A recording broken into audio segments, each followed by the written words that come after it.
Muling pinahaharap ng ICI si dating DPWH Undersecretary Catalina Cabral na inakusahang kausap ng mga naging DPWH Secretary at mga mambabatas kaugnay ng mga budget insertion ng kagawaran.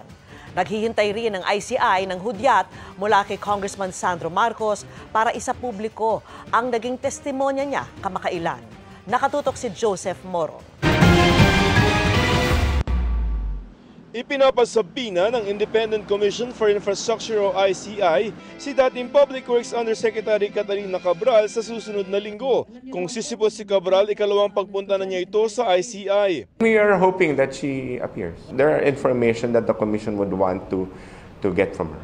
Unang nadawit ang pangalan ni Cabral sa kontrobersiya sa flood control projects at budget insertions nang sabihin ni Senador Panfilo Lacson na tumawag si Cabral kay Senador Tito Soto pagkatapos ng eleksyon 2025 para raw magtanong kung anong proyekto ang nais itong isingin sa 2026 national budget.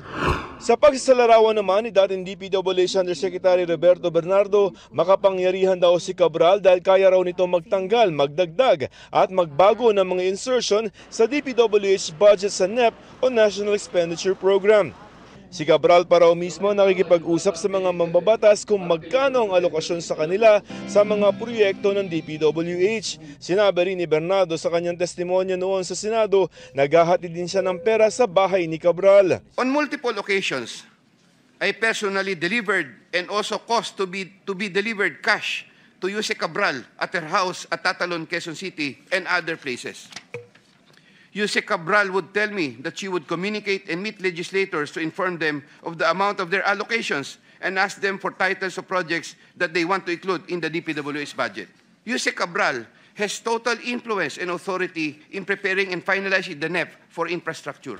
Sinusubukan pa ng GMA Integrated News na makuha ang panig ni Cabral.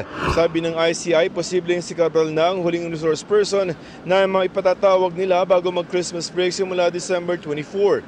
Pinag-iisipan din kung magpapatawag pa sila ng resource person sa susunod na taon, lalo't epektibo na ang pagbibitiw ni Commissioner Rogelio Singson sa December 15. It would really be best if we have a full commission, a complete commission. The prerogative to appoint a member of the ICI is with the President.